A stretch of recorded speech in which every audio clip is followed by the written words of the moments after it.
உலகின் தமிழ் மொழிகள் உங்களை வரவேற்கின்றேன்.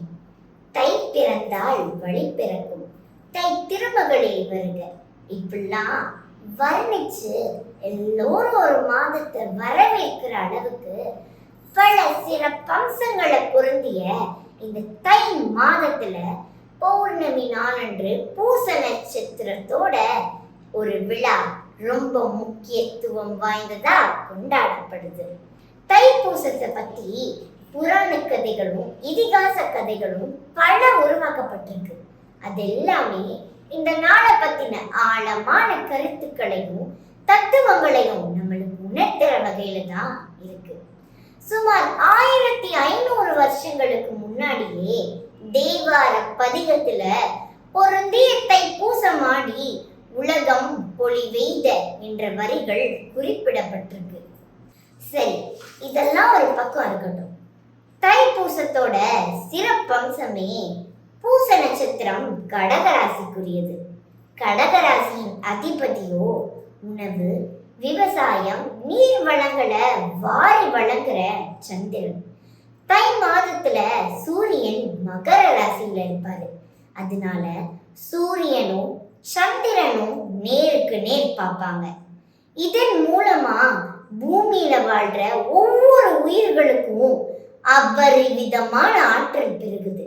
இந்த ஆற்றலை மென்மேலும் பெருக்கிக் கொள்ள நம்ம முன்னோர்கள் பலவிதமான இறை வழிபாட்டு முறைகளை வடிவமைச்சிட்டு போயிருக்காங்க. இந்த நல்ல நாள்ல புண்ணியம் நினைச்சு சாலையோரத்துல இருக்க மக்களுக்கு உணவு வாங்கி கொடுக்கணும்ல, இது கூட எப்படி உருவாயிருக்கும்னு சிந்திச்சு பார்த்தா நம்ம காலங்காலமா தை 1ஆம் தேதிய அறுவடை திருநாளா கொண்டாடிட்டு வர்றோம்ல. அந்த காலத்துல பல பேரோட வீட்டுல அரிசியும் தானியங்களும் குவிஞ்சிருக்கும். அத இல்லாதவங்களோட பகிர்ந்துக்கும் பொழுது அவங்களோட ஈகை குணம் வளர்ச்சி அடையும்ன்றதுக்காக தான் இந்த தர்ம சிந்தனைய வடிவமைச்சிருப்பாங்களோ.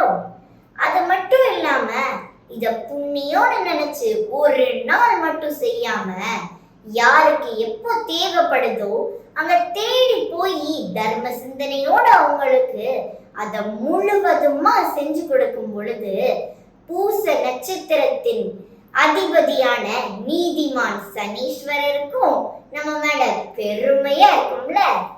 இந்த தைப்பூச நாள்ல மக்கள் பலவிதமான இறை வழிபாடுகளை கடைபிடிச்சு கொண்டாடிட்டு வந்தாலும் அதுல ரொம்ப விசேஷமா கொண்டாடப்படுறது இந்த காவடி தூக்குறது தான். இது எப்படி உருவாயிருக்கும்? அன்றைய காலகட்டத்துல மலை ஏறும் பொழுது பாரமான பொருட்களை சுமக்கிறதுக்காக மனிதராலேயே உருவாக்கப்பட்டதுதான் இந்த காவடி.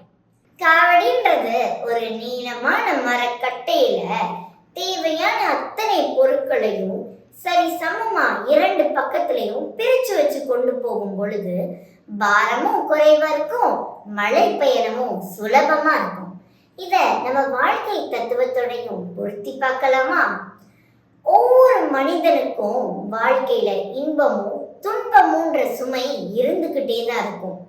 அவன் எவ்வளவு பெரிய ஆளா இருந்தாலும் சரி, இந்த 2 சுமைகளையும் சுமந்துகிட்டே தான் இருக்கணும்.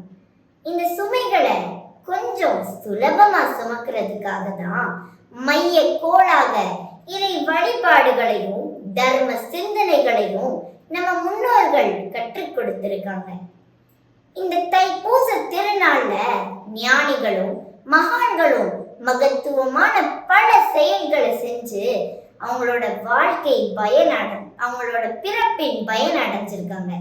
அதே மாதிரி நாமளும் சிந்தனைகளையும் செயல்களையும் செஞ்சு நம்ம வாழ்வில் முன்னேறுவோம். நித்தம் நித்தம் புதுமை செய்வோம்.